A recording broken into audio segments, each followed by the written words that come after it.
Hello and welcome to Harrow Park Model Railway. Just testing the smoke unit on this locomotive. You have to...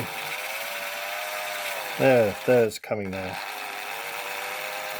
Yes, it's the smoke unit invented by a German called Suter, and known as the Suter smoke unit, although in English I think it's pronounced as Sooth because of the way it's spelled.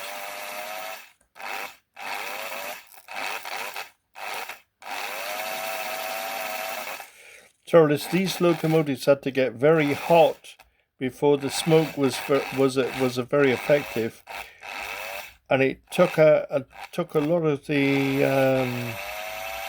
there it coming now.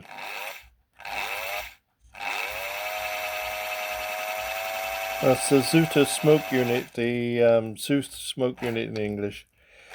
Right, and slightly sidetracked at the moment doing that. I'm just going to I'm just going to take it out of view a moment. Right, today we're looking at part 4 of the Triang locomotives in the series. Right, we reached 1956, and we're going to look at this one first, the R59, the MT3.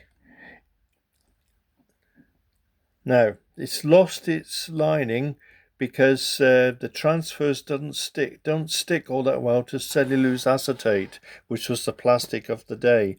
In fact, this line, if I put my thumb on it and slide it, I can still slide it around. Now, turn it around a bit. Right. If I show you the other side, it's still got some of the lining,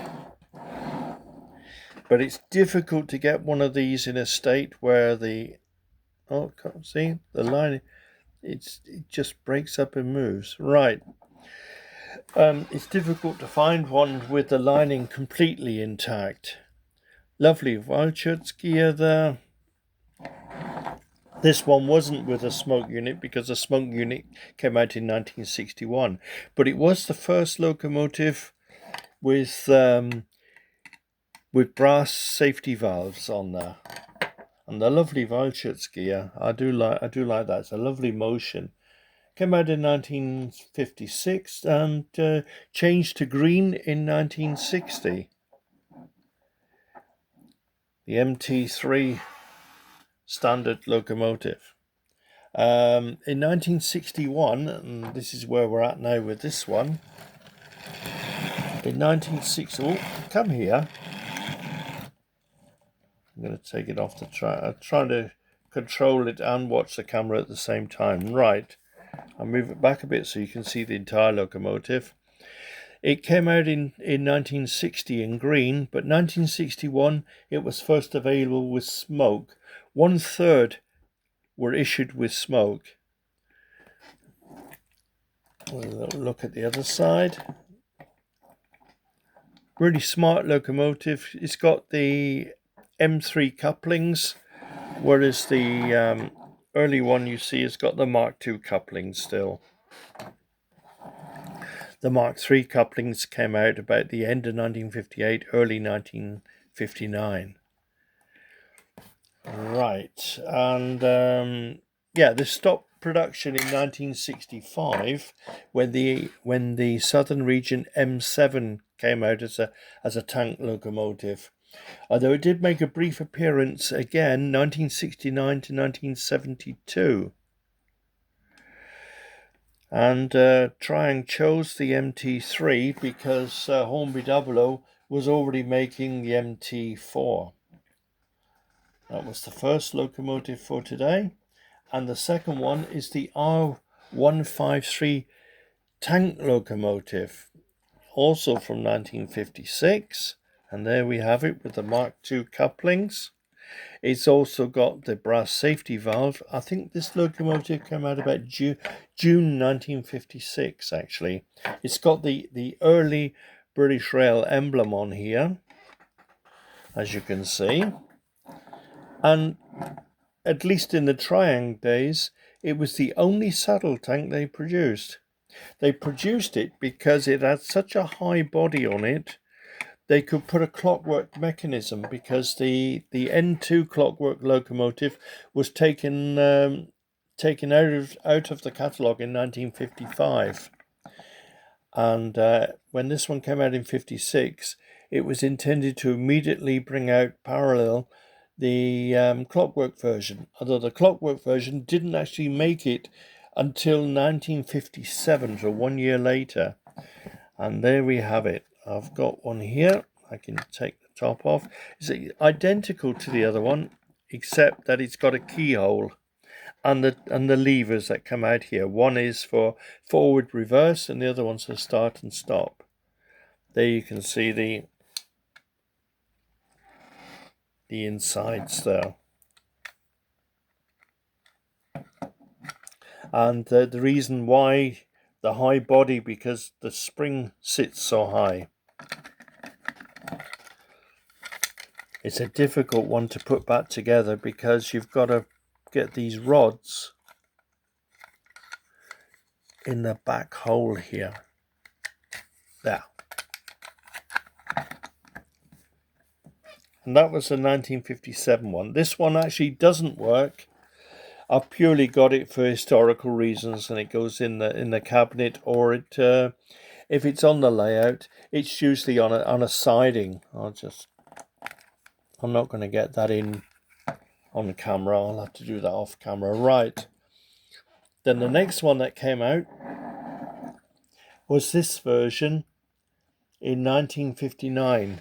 New logo, the later British Railways emblem, and the Mark III couplings. This was a lovely little runner, but instead of cellulose acetate, it's actually made from polystyrene. I'll put it on the track now. The problem with this one is that because the body was so large and basically empty, it ended up as a sound box for the motor, which caused it to be very loud. I'll see if I can show you. I'll hold on to the coupling.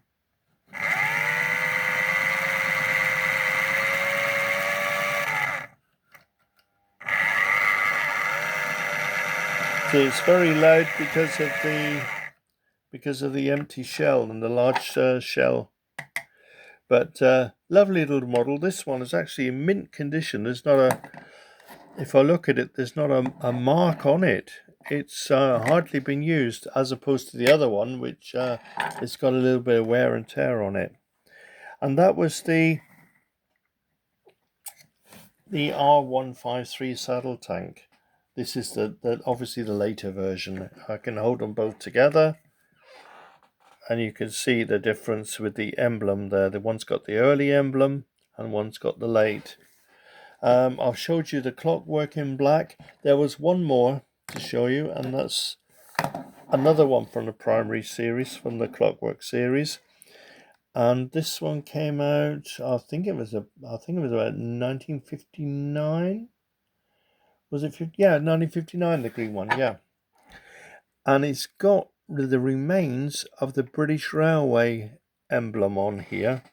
If I can hold it close to the camera, you can just see the remains of the outline here. And now I'll show you the other side, which is a shame. It's not it's not the complete emblem. You just see a bit of it, because the version with the BR emblem is extremely rare and highly collectible. And sadly, the transfer is missing. I'm not going to replace it. I'm going to keep it original. Obviously, that's when it's being used, that's where it's always held. It's always held here, and that is just rubbed off through play worn. And that's the clockwork version. And both the clockwork version and the electric version were both dropped from the range at the end of 1962. It never came back again, and it was a locomotive that had a lifespan of about 6 years. Shame, really, because I like the old saddle tank. So we looked at the R153 Saddle Tank, and in the 4 versions that I've got, 2 clockwork, 2 electric, and we also looked at the MT3, which was Triang's answer to Hornby 00's MT4. That's the early black version, and then we looked at this lovely green version with the smoke. I think actually the black version, in reality, the in the real locomotives, the black version, a lot of them ended up on the southern region and the Midland region, whereas the green ones ended up on the western region. They didn't. They weren't all that successful. There wasn't too many of them, but they were done away with when the diesel multiple units came into force, and these were then sidelined. They were not as good as the MT4, which had a different wheel configuration. These are 262, and the others were 264. Okay, so that's the 2 locomotives for today. Both started life in 1956, and the saddle tank were drawn in 62 from the catalogue, and the MT3 1972. Okay, next week, what have we got next week? Next week we're looking at a Canadian diesel. So until next week, thank you for viewing, and catch you again next time. Bye bye.